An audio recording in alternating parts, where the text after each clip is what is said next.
તમે વિચાર કરો કે સવારના પોરમાં એક સ્ત્રી જાગે ત્યારથી સાંજ પડે ને એ રસોડાની સ્વિચ ઓફ કરીને સુવા જાય ત્યાં સુધી કેટલું કામ કરે. કોઈ પણ પત્નીને તમે એમ કહો કે તારા કામનું લિસ્ટ બનાવો ને સાહેબ, તો ફૂલસ્કેપ પેપરના 4 પાના ભરાય એટલું કામ એ આખા દિવસમાં એક એક કામ જો લખે તો કરી છે. સ્ત્રીને 1000 હાથવાળી કહી છે. કેમ કહી છે? આમ ફોન હોય, વળી રોટલી વળતી હોય, વળી કોકનું કુરિયર આવે લઈ લે, વળી વચ્ચે કોકનો ફોન આવે એ બી ઉપાડે કે 1 મિનિટ તમે ચાલુ રાખજો, એની સાથે વાત કરી લે, પતિને મોજા જોઈએ તો આપી દે, છોકરાની નોટબુક શોધી આપે, અને આ બધાની વચ્ચે એ જે રીતે ક્ષમતાથી બેલેન્સથી સવારે આખી ટીમને વિદાય કરે. તમે વિચાર કરો કે આ સવારના પહેલા 2-3 કલાક કેવા હોય છે ગૃહિણી માટે. એ પછી નિરાંતે બેસીને એક કપ ચા પીએ કે ન પીએ, કે કામે લાગે કે કપડાં વોશિંગ મશીનમાં નાખે, જે કરતી હોય. પણ આ બધું કર્યા પછી સાંજે જ્યારે પતિ ઘેર પાછો આવે અને એને એમ કે આખો દિવસ શું કરો છો તમે લોકો, તો કેવું લાગે માણસ? કોઈને મેડલ નથી જોઈતું. આજ સુધી ગૃહિણીના કામના કલાકો જીડીપીમાં ગણાતા નથી. આ દેશની ગૃહિણીઓના કામના કલાક જો તમે જીડીપીમાં નાખો તો તમને સમજાય કે આ દેશના કેટલા કલાક મેરજા સાહેબ સ્ત્રીઓ આપે છે. ગણાતા નથી એ કલાકો કામમાં, પણ એ કલાકો જો તમે ગણો તો સમજાય કે ગૃહિણી શું કરે છે. બીજું કંઈ નહીં તો કમસે કમ એને તમે સારી રીતે થેન્ક યુ તો કહો કે દાળ બહુ સરસ થઈ છે, કે આમ બહુ સરસ થયું છે, કે તે આ બહુ સરસ કર્યું, અથવા આ બહુ સારું થયું, કે તારો દિવસ કેવો રહ્યો. વખાણ ન કરો એકવાર. વિચાર કરો કે જે માણસની પ્રતીક્ષા એને આખો દિવસ કરી, સવારથી સાંજ એને શું કર્યું તો કે પતિ પાછા આવશે એની પ્રતીક્ષા કરી, અને પતિએ પાછા આવતાની સાથે શું કર્યું? ટીવી ચાલુ કર્યું. 10 મિનિટ એને જોઈએ છે. એ જીરુના ભાવ ડિસ્કસ કરે યાર, પણ સાંભળી લો, એમાં ક્યાં પ્રોબ્લેમ છે? તમે તમારા ક્લાયન્ટને નથી સાંભળતા, તમારા બોસને નથી સાંભળતા. કેટલા બધા કોમ્પ્રોમાઇઝ કરીએ છીએ આપણે નોકરીમાં, ધંધામાં, બીજી રીતે. તો એક સ્ત્રી જેણે આખા પરિવારની ધુરી બનીને સૌને સાચવ્યા છે, એને કદાચ 10 મિનિટ કંઈ કહેવું છે, તમારો સમય જોઈએ છે, તમારું અટેન્શન જોઈએ છે, તો એને આપવામાં પ્રોબ્લેમ શું છે? કેટલું સરસ લખ્યું છે ઇન્દિરા નુઈએ કે હું પેપ્સીની ચીફ છે. આજે ભારતની એક સ્ત્રી આટલી મોટી કંપનીની ચીફ છે, એણે તે દિવસે એક ઇન્ટરવ્યુમાં કહ્યું કે આજે પણ મને મારા પતિના પહેરેલા શર્ટમાં બટન ટાંકીને દાંતથી ડોળો તોડવામાં રોમેન્સ લાગે છે. આ સ્ત્રીત્વ છે.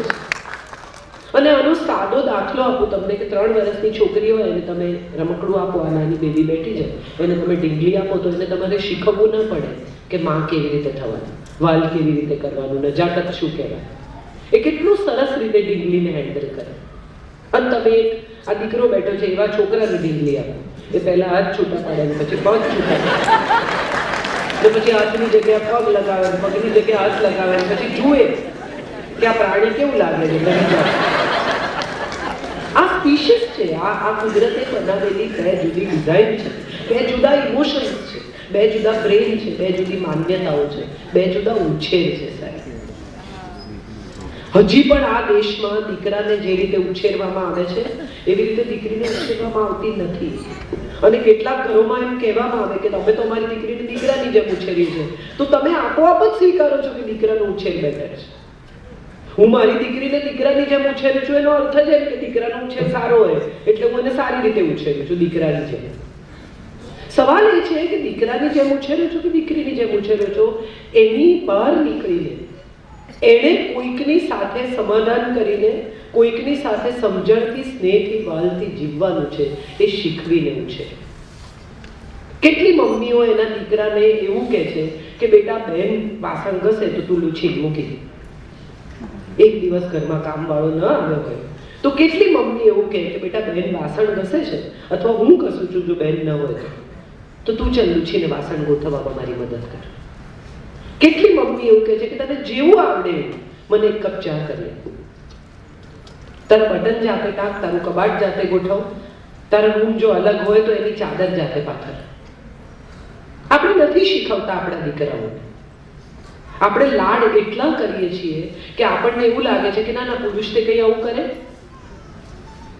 અને જ્યારે એ પરણે છે ત્યારે મોટે ભાગે હવે છોકરીઓ કામ કરતી આવી છે. મોટા ભાગની દીકરીઓને હવે મેં કહ્યું એમ દીકરાની જેમ ઉછેરી છે. એટલે એની અપેક્ષા છે કે એનો જીવન સાથી એનું કામ પણ છે, થોડીક એની જવાબદારી પણ હોય છે. અને જ્યારે આ અપેક્ષા સાથે પરણીને આવે છે અને માટલાની બાજુમાં ઊભો રહીને પતિ પાણી માંગે ત્યારે એમ કે લઈ લે, અહીંથી ઝઘડો થાય, ત્યાં જુઓ છો લઈ લે. એક તો બહુ મજા આવે છે, મારી એક બહેનપણી કહે છે કે તું કહેવાની જે નવી પ્રથા આવી ને એમાં અમુક જાતનું સન્માન તૂટી ગયું. એ બી બહુ રસપ્રદ છે કે તમે કોઈને એમ કહો કે તું ગધેડો છું તો બહુ ખરાબ લાગે, પણ તમે કોઈને એમ કહો કે તમે ગધેડા છો તો સહેજ સારું લાગે, સહેજ સન્માનથી લાગે. ભાઈ ભલે પણ માનથી તો કીધું. મજા એ છે જિંદગી કે બધાને પરણવું છે. અને પરણતી વખતે મોટા ભાગના લોકો, મોટા ભાગના શું કામ બધા જ એવું નક્કી કરીને પરણે કે આપણા લગ્ન બીજા જેવા નહીં હોય, આપણે બહુ સારી રીતે રહીશું. પ્રેમમાં હોય, એન્ગેજમેન્ટ થયા હોય, કોર્ટશીપનો પીરિયડ ચાલતો હોય ત્યારે કલાક વાત કરે ફોન પર. તમે બાજુમાં બેઠા હો તો તમને ન સંભળાય એટલા ધીમા હોય. અને તમે ફોન મૂકે અને પૂછો શું વાત થઈ કે કઈ નહીં તો કલાકથી શું કરતા હતા? 1 કલાક તમે વાત કરી અને તમને કોઈ પૂછે કે શું વાત થઈ તો કે કઈ નહીં. આ સ્વીટ નથિંગ્સ છે. કેટલું રોમાન્સ, કેટલી મજા, કેટલો આનંદ. તમે વિચાર કરો, જે પણ પરિવાર અહીંયા બેઠો છે, જે પણ કપલ બેઠા છે, લગ્ન પહેલાનો સમય કેટલો અદ્ભુત સમય હોય છે. પત્રો લખે, ફોન કરે, મળવા જાય, મા બાપને કયા વગર મળવા જાય, થ્રિલ હોય છે આખી વાત. હજી એવા યુગલો હશે કે જેમણે લગ્નના 20-25 વર્ષે, 30 વર્ષે પ્રેમ પત્રો સાચવી રાખ્યા. ત્યારે કેટલો બધો પ્રણય, કેટલા બધા સપના, કેટલું બધું સુખ એકબીજાને આપવાના વિચાર સાથે બે લોકો પરણ્યા. આપણે બધા જ લગભગ વિધિસર પરણ્યા છીએ અહીંયા. કેટલા લોકો પરણેલા છે? એમાંથી કેટલા વિધિસર પરણેલા છે? એમાંથી કેટલાને સપ્તપદીના વચન મોઢે યાદ છે? કરો, હાથ ઊંચા કરો. ફટાફટ કરતા હતા બધા. 50,000 રૂપિયાનું ઇન્વેસ્ટમેન્ટ કરીએ ને સાહેબ તો કેટલું પૂછીએ. વીમાવાળા આવે ને તમને બિંદાવે, કાલે તમે નહીં હોતો પણ હું કેમ ન હો, તમારો પગ કપાઈ જાય તો પણ કેમ કપાઈ જાય? તમે 50,000 રૂપિયા ઇન્વેસ્ટ કરતા પહેલા કેટલું બધું પૂછો છો. માર્કેટ વોલેટાઇલ હશે તો શું થશે, તમે ઇન્વેસ્ટમેન્ટ કરશો તો યુલિપમાં કરશો કે આમાં કરશો, ઇક્વિટીમાં નાખશો, ફલાણું કરશો, અમારે વચ્ચેથી પૈસા જોઈએ તો શું કરવાનું, પછી આમ કેટલા ટકા વ્યાજ, ને જો વચ્ચેથી ઉપાડીએ તો કેટલા ટકા વ્યાજ કપાય. આખી જિંદગી જ્યાં ઇન્વેસ્ટ કરી ત્યાં 7 શરતો છે સાહેબ. ધ્યાનથી જાણો તો ખરા, વાંચો તો ખરા. મા બાપ રોજો કરે, દીકરીને આટલો કરિયાવર કર્યો, આટલી મીઠાઈ કરી, આટલું માંડવો બાંધ્યો, આટલું આમ કર્યું, આટલા લોકોને, 1000 લોકોને બોલાવ્યા, પણ કોઈ દિવસ માએ કે પિતાએ બેસીને દીકરીને સપ્તપદીને 7 વચન સમજાવે કે હવે તારે આ પાડવાના છે? કે દીકરાને બેસાડીને કહ્યું કે બેટા હવે આટલી જવાબદારી. એક છોકરી એનું ઘર, એનો પરિવાર, એનો આખો ડેટા મૂકી, એનું બધું છોડી, એનું નામ બદલી, એની અટક બદલી, એના ખાવાના સ્વાદ બદલીને આવે છે. ઊંઘવા જાગવાના સમય બદલાઈ જાય સાહેબ દીકરી પરણીને આવે તો. મા બાપને ઘેર 8, 8:30, 9 વાગે ઉઠતી હોય અને સાસરે હડબડાઈ ઊભી થઈ જાય 6:30, 7 વાગે, કારણ કે માએ કીધું હોય કે બેટા વહેલી ઉઠજે. એક બહુ નવી પરણીને તો રૂમમાં ગયા, બેડરૂમમાં પ્રથમ રાત્રિ. આપણા તો એક તો દેશમાં પહેલી રાતનું બહુ મહત્વ વધારી નાખ્યું. ફૂલ લગાવે, નામ કરે, ને ફિલ્મોએ એમાં ખૂબ મસાલો છાંટ્યો. બધાને એવું કે પહેલી રાત એટલે શું જાણે મોટું કરી નાખવું. આખી જિંદગી એ જ બેડરૂમમાં. હવે તમારે રોજ અહીં સાથે જ સુવાનું છે, પણ આજથી અહીં આ બેડરૂમમાં સાથે સુવાનું છે એ વિચારે કોણ જાણે કેટલી થ્રિલ ઊભી કરી. મહર્ષિ વાત્સ્યાયન, જેના વિશે તમે બધા જાણો છો, જેમણે કામસૂત્ર લખ્યું છે નડિયાદ પાસે, એમણે કામસૂત્રમાં લખ્યું છે કે લગ્નની પ્રથમ રાત્રિએ વરકન્યાને એકબીજાને સ્પર્શ પણ ન કરો, વાતો કરવી, સુગંધિત જળમાં સ્નાન કરવું, એકબીજાને જાણવાનો પ્રયત્ન કરવો, એકબીજાના શોખ સમજવા, એકબીજાની સાથે ગમતી ચર્ચા કરવી. મનથી મળે નહીં, એ તનથી મળે કે ન મળે શું ફરક પડે? આપણે આ આખી સમજ આપણા સંતાનને આપતા વિસરી ગયા. અને બહુ મોટી વાત સાહેબ એ છે, તમે બધાએ અનુભવી હશે, આપણે સભ્યતાના નામે આપણા સંતાનની સામે એકબીજાને વાલ કરતા નથી. ઝઘડીએ છે બહુ, ત્યાં સભ્યતા નથી નડતી, ફટ દઈને મોઢે કીધે ચૂપ રહો તમે, ત્યારે સભ્યતા નથી નડતી. પતિ કહી દે ડફોળ દેવી છે, ત્યાં સભ્યતા નથી નડતી. પણ એકબીજાનો હાથ પકડીને એકબીજાને વાલ કરવાનું હોય ત્યારે એમ લાગે અરે છોકરાઓની સામે ન કરાય. મા બાપ હિંચકે બેઠા હોય, માનું માથું પર પિતાના ખભે હોય અને છોકરું આવે તો એકદમ સીધા થઈ જાય, કેમ કોઈ ગુનો છે? એકબીજાને સ્નેહ કરો છો એ કહો તમારા બાળકને, એને પ્રસન્ન દાંપત્ય બતાવો તો એનું દાંપત્ય પ્રસન્ન થશે. આપણે મિસ કરી ગયા છીએ આખી વાત.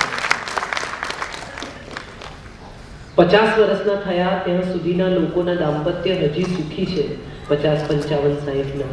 એનું કારણ એ છે કે એમની નજર સામે પ્રસન્ન દાંપત્યના દાખલા છે.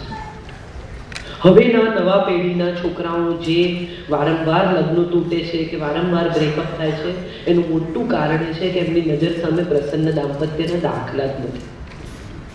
મારા દાદાજી 70 વર્ષે સાંજે બજારમાં ગયા હોય અને પાછા આવવાના થાય એટલે 6 ને 5 થાય એટલે મારા દાદી ચા મૂકે.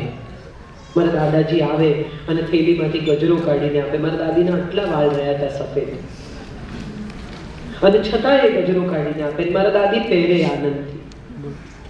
અને ત્યારે એમ થાય કે આ છે પ્રસન્ન દાંપત્ય. મારા માતા પિતાના લગ્નને 40 વર્ષ થયા. મારા પિતાને કેન્સર હતું એ વર્ષે પણ 4 જુલાઈએ એમની એનિવર્સરી આવી ત્યારે પપ્પાએ કહ્યું હું જાતે જઈ શકું એમ નથી, જઈને ફૂલ લઈ આવતા રી માને આપવા છે. 40 વર્ષ દરમિયાન મારા પિતાએ એનિવર્સરીના દિવસે મારી માને ફૂલ ન આપ્યા હોય એવો એક પ્રસંગ મને યાદ નથી. આવા પ્રસન્ન દાંપત્યના દાખલા આપણી સામે છે. એકવાર બાપુએ એને મહેમાન આવવાના હતા અને બા બપોરે સૂઈ ગયા, ગાંધી બાપુ. એટલે એક છોકરાને કહ્યું કે થોડું કંઈક બનાવી નાખ. એટલે એક સેવક રસોડામાં કંઈ બનાવવા ગયો, આશ્રમ સેવક, અને થાળી પડી. એટલે બા ઝડપથી ઉઠીને બહાર આવ્યા. બપોરે થોડી વાર સૂઈ જાય બા, ઉઠીને બહાર આવ્યા. એટલે એમણે કહ્યું કે મને કેમ ન જગાડી? તો બાપુએ કહ્યું કે મને તારી બીક લાગે ને. એટલે બાએ કહ્યું કે આવું કોઈને કહેતા નહીં. તો કે કેમ? તો કે કાલે છાપામાં આવશે કે જે માણસ બ્રિટિશ રાજથી નથી બીતો એ પત્નીથી બીવે છે. હસી શકાય. દાંપત્ય એ સાથે હસવાનો સંબંધ છે, સાથે રડવાનો સંબંધ નથી. તમે વિચાર કરો કે સપ્તપદીના 7 વચન આપણે આપ્યા લીધા, 4 ફેરા જોડે ફર્યા. એ પહેલા પત્ની જમણી બાજુ બેઠી હતી, ફેરા ફરીને પત્ની ડાબી બાજુ આવી. કોઈએ કદી બ્રાહ્મણને પૂછ્યું કે હવે આ બાજુ કેમ બેસાડી? કહ્યું કે તમે બેન ઉઠીને આમ બેસો એટલે બેન બેસી ગયા. ન સ્ત્રીએ પૂછ્યું ને પુરુષે પૂછ્યું કે કેમ ડાબી બાજુ બેસાડી, વામાંગે કેમ બેસાડી? કારણ કે શરીરમાં બધા અવયવ બે છે. કિડની 2, હાથ 2, ફેફસા 2, નસકોરા 2, હોઠ 2, હૃદય એક છે. અને એક હૃદય ડાબી બાજુ છે. જે પત્નીએ 4 ફેરા ફર્યા એ હવે હૃદયની માલિક બને છે, માટે એને ડાબી બાજુ બેસાડી. હવે હું મારું હૃદય તને સોંપું છું. અને સાહેબ બીજા બધા અંગો ફેલ થાય ને તો પણ માણસ જીવતો રહે, પણ હૃદય કામ કરવાનું બંધ કરે ને એટલે વાત પૂરી થઈ જાય. આ હૃદય જેને સોંપ્યું છે, જેને હૃદય સામ્રાજ્ઞી કહેવાય છે, જેને અર્ધાંગિની કહેવાય છે. કયું અડધું અંગ? તો કે ડાબું અડધું. એવી પત્ની સાથેના સંબંધો કેમ તંગ થઈ જાય એ સવાલ હજી મને સમજાતો નથી. 2 લોકો એકબીજાને સુખી કરવા પરણ્યા, 2 લોકો એકબીજા સાથે સુખી થવા માંગે છે, 2 લોકો આખી જિંદગી જોડે રહેવા માંગે છે. કેટલી બધી પત્નીઓ મેં જોઈ છે ફરિયાદ કરે, આમ છે તેમ છે ને આવા છે તેવા છે, મોડા આવે છે, આખો દાડો ફેસબુક પર બેસી રહે છે, વોટ્સએપ છોડતા નથી, ખાવામાં ઠેકાણા નહીં. આ બધી ફરિયાદ અડધો કલાક ચાલે, પછી તમે પૂછો કે આટલો ત્રાસ આપતો હોય તો છૂટાછેડા લઈ લો. ના ના, એવું મેં ક્યાં કીધું? છૂટા નથી પડે તો ફરિયાદ શું કામ કરે છે? બે લોકો કેમ સુખથી સાથે નથી રહી શકતા? એ સવાલ બહુ મહત્વનો છે. 4 ફેરા ફરવામાં આવે છે: ધર્મ, અર્થ, કામ અને મોક્ષ. મોક્ષના ફેરામાં સ્ત્રી આગળ થઈ જાય છે. કેમ? ધર્મ, અર્થ અને કામના 3 ફેરા ફરાય ત્યાં સુધી પુરુષ આગળ રહે છે, અને મોક્ષના ફેરામાં પત્નીને આગળ લઈ આવવામાં આવે છે. કેમ? આવું કોઈએ ક્યારેય બ્રાહ્મણને પૂછવાની તસ્દી નથી. એનું કારણ એ છે કે સ્ત્રીની ઈચ્છાઓ બહુ ઓછી છે. વેદ એમ કહે છે કે તમારા શ્વાસ ચાલુ રહે અને તમારી ઈચ્છાઓ પૂરી થઈ જાય ને, એ મોક્ષ છે. અને તમારી ઈચ્છાઓ ચાલુ રહે અને તમારા શ્વાસ પૂરા થઈ જાય, મૃત્યુ છે. સ્ત્રીને કેટલી ઓછી ઈચ્છાઓ છે, તમે કોઈ દિવસ માર્ક કરજો તો તમને સમજાશે કે ઘરમાં પતિ જમવા બેઠા હોય અને 2 જ રોટલી છેલ્લી વધી હોય અને પત્ની સાથે જમીશું એમ કરીને ભૂખી રહી હોય અને પતિ આમ 2 રોટલી જોઈને પૂછે કે તું જમી? કોઈ પત્નીએ આજ સુધી એમ કીધું છે કે ના હું નથી જમી, લાવો મારી 2 રોટલી? કેટલી શાંતિથી કે દેખા મેં જમી લીધા. જે માણસ ભૂખ ઉપર કાબુ મેળવી શકે, સૌથી બેસિક આહાર, નિદ્રા, ભય અને મૈથુન, આ 4 પ્રાણી માત્રના ગુણધર્મો છે. જેણે આહાર પર કાબુ મેળવ્યો, જેણે નિદ્રા પર કાબુ મેળવ્યો, સાહેબ બચ્ચું થાય ને અને તમે કોઈ દિવસ આજ સુધી એવો કિસ્સો સાંભળ્યો કે માના પડખામાં દબાઈને બાળક મરી ગયું? પિતા સૂતા હોય ને તો આમ ઊંઘી જાય, પણ માં એકવાર છોકરું થાય એ પછી અડધી જાગતી જ ઊંઘે, જ્યાં સુધી બચ્ચું બીજા ખાટલામાં સૂતું ના થાય ત્યાં સુધી. આ નિદ્રા પર કાબુ છે, ભય પર કાબુ. જે સ્ત્રી પોતાના રક્તને દર મહિને વહી જતું જુએ, તમે વિચાર કરો કે સાદું લોહી લેવા આવે ને બ્લડ ટેસ્ટ માટે, તો એ માણસો આમ કરતા હોય છે, પોતાનું લોહી જોઈ નથી શકતા. સ્ત્રી પોતાનું લોહી દર મહિને વહી જતું જુએ છે, એને ભય પર કાબુ મેળવ્યો છે. એને ખબર છે કે મારું શરીર ફાડીને આ બાળક બહાર આવવાનું છે, તેમ છતાં માં બનવાનું રિસ્ક લે છે. એને ભય પર કાબુ મેળવ્યો છે. કોઈ દિવસ કોઈ સ્ત્રી એમ કહ્યું કે ના ના ના, મારાથી દુઃખ સહન નહીં થાય, મારે નથી જોઈતું છોકરું. અને આ બધું કર્યા પછી જેણે પરિવારને બધું જ આપ્યું છે, એ બોલીને શું કામ બગાડે છે? આ સવાલ મને પૂછવો છે. દ્રૌપદી વિશે બધા લોકોએ બહુ લખ્યું છે, પણ એક સાદો સવાલ એ છે કે જ્યારે બોલવાનું હતું ત્યારે ન બોલ્યા. જ્યારે એમના પિતા અને એમના ભાઈએ નક્કી કર્યું કે આ મત્સ્યવેદ થશે અને આ મત્સ્યવેદમાં જે જીતે એ દ્રૌપદીને પરણે, ત્યારે એણે ના કહ્યું કે ના આ તો સ્વયંવર છે, હું નક્કી કરીશ મારો પતિ, તમે કેવી રીતે નક્કી કરો? પછી જ્યારે પરણીને લઈ આવ્યા અને સાસુએ કહ્યું કે વહેંચી દો ભિક્ષા, ત્યારે ન કહ્યું કે હું વસ્તુ નથી, વ્યક્તિ છું, મને ન વહેંચી શકાય. આ બંને વખતે ખરેખર અવાજ ઉઠાવવાનો હતો, કહેવાનું હતું કે no, I don't agree, I will not agree with this, I will not this let happen. But જ્યારે દુર્યોધન એમના મહેલે આવ્યા અને સ્થળનું જળ જોયું અને જમીન હતી ત્યાં ધોતી ઊંચું કરીને ચાલ્યા અને જ્યાં પાણી હતું ત્યાં અંદર જતા રહ્યા, એટલે એમને કહ્યું કે આંધળાના તો આંધળા જ હોય ને, અને ત્યાં નહોતું બોલવાનું. ત્યાં સામાન્ય રીતે આપણે બધા આમ જ કરતા હોઈએ છીએ. જ્યાં નથી બોલવાનું ત્યાં અચૂક બોલીએ છીએ, અને જ્યાં ખરેખર કહેવાનું છે, વખાણ કરવાના છે, સારું દેખાડવાનું છે, વિરોધ કરવાનો છે, ત્યાં નથી કરતા. અને પછી જ્યારે આ બેની વચ્ચે સંઘર્ષ થાય છે ત્યારે આપણને સમસ્યા થાય છે. ત્યારે આપણે કેટલા વર્ષોની ફરિયાદ કે હું તો આખી જિંદગી વૈતરું કરું છું, મેં તો આમ કર્યું, મેં તો તેમ. પણ શું કામ કર્યું વૈતરું? તમારે એ જ વખતે કહેવાનું હતું કે મને આ નથી ગમતું, હું આ નહીં કરું. નમ્રતાથી ના પાડી જ શકાય છે અને સામેના માણસને સમજાય છે. એ આપણે નથી કરવું. એડજસ્ટ કર્યા પછી એક એવી જગ્યા આવે છે કે જ્યાં આપણો બંધ તૂટી જાય છે અને ત્યારે આપણે એટલા બધા વરવા સ્વરૂપે બહાર આવીએ છીએ. પ્રેશર કુકરમાં બિલ્ડ થયા જ કરે પછી સીટી વાગે ત્યાં સુધી શું કામ રાહ જોવે? આ દાંપત્ય જીવનનો સૌથી મોટો નિયમ છે કે જે ન ગમે તે હમણાં જ કહ્યું, હમણાં આ ક્ષણે જ, કે તમે પ્લીઝ અત્યારે ફોન મૂકી દો ને, મને 10 મિનિટનો ટાઈમ આપો ને, મારી વાત સાંભળો. અત્યારે ન કહ્યું, કાલે ન કહ્યું, પરમ દિવસે ન કહ્યું, ચોથે દિવસે ન કહ્યું, અને અઠવાડિયા પછી કે આ ફોન મૂકો યાર તમે. આ સુરમાં વાત કરવાની જ નથી. આપણો સુર જ ખોટો છે. કાળી 5 માં શરૂ થાય જે આર્ગ્યુમેન્ટ, એમાં પછી કાળી 6 જ આવે, નીચે કઈ હોતું જ નથી. સવાલ એ છે કે આ જે વાત મેં કરી કે પતિ પત્ની એક રૂમમાં દાખલ થયા અને પતિએ વાત કરવાની શરૂ કરી કે મોટાઓનું માન રાખજે, છોકરાઓને સ્નેહ કરજે, ઘરમાં સૌની સાથે સારી રીતે રહેજે, આમ કરજે, ફલાણું કરજે. એટલે પત્ની ઊભી થઈ અને બારણું ખોલી નાખ્યું શયનખંડનું અને કહ્યું, ચાલો ચાલો બધા સત્સંગ ચાલે છે.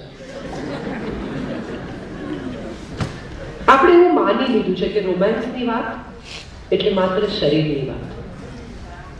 તો કેમ અમુક ઉંમર પછી પણ રોમાન્સ ટકે છે? કેમ સુરેશ દલાલ લખે છે કે કમાલ કરે છે કે ડોસો ડોસીને હજી વાલ કરે છે? કેમ લખે છે આવું? એક ડોસી ડોસાને હજી વાલ કરે છે. એક બહુ સુંદર એડ આવતી હતી, કદાચ તમે જોઈ હશે. એક ગરડા કાકા દાંત વગરના માજી બેસીને મશીન પર કંઈ સીવતા હોય છે અને એક હીરો લઈને આવે છે વેલેન્ટાઇન ડેની ગિફ્ટ. અને માજી હીરો જોઈને કહે છે कि इस उम्र में हीरा पहन के कहाँ जाऊंगी?